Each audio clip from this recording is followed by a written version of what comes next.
හොටෙන් පටන් ගන්න බලමු නේද? හායි.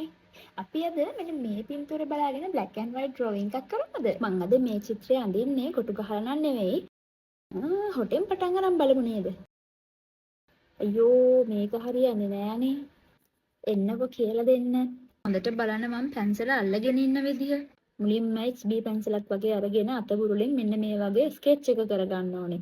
එහෙම නොකර ඔයා කොනක ඉඳලා අඳින්න පටන් ගත්තොත් වෙන්නේ ඔයාට මේ චිත්‍රය අවසන් වෙන තැනක් හොයාගන්න බැරි වෙනවා. කඩදාසියට හරියට ඔයා අඳින්න යන දේ බැලන්ස් කරලා ඇඳ ගන්න බැරි වෙනවා.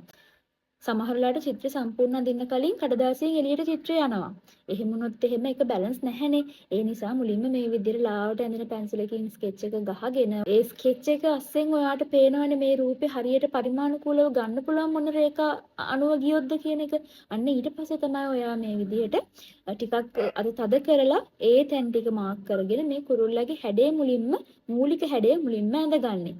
ඊට පස්සේ තමයි පොඩ මේකේ ඩීටේල්ස් ඇඩ් කරන්නේ. ඒකට මම පාවිච්චි කරනවා මාරිස් බ්‍රෑන්ඩ් එකේ charcoal pencil neutral soft ඒ වගේම white color එක. ඉතින් බලන්න මුලින්ම ඩීටේල් ඇඩ් කරන්නවත් මුලින්ම කොනක ඉඳලා පටන් ගන්නවත් නැතුව මේ විදිහට ස්කෙච් එකක් එක්ක ගියාම කොච්චර ලේසියෙන් මේක අඳින්න පුළුවන්ද කියන එක. හැබැයි මේකට යන්න නම් ඔයාට පරිමාණ පිළිබඳව හොඳ අවබෝධයක් තියෙන්න ඕන.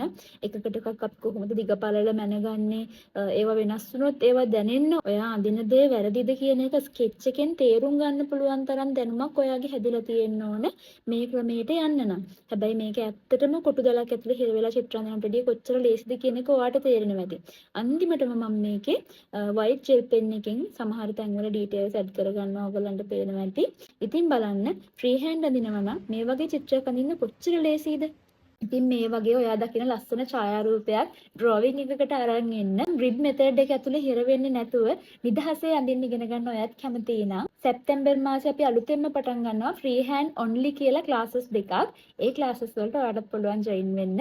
වැඩි විස්තර දැනගන්න කැමති අය මෙන්න මේ WhatsApp number එකට දැම්ම පණිවිඩයක් දෙන්න. තව මේ වගේ වීඩියෝ එකකින් ආයෙමත් එනකන් අපි follow කරලා තියාගන්න.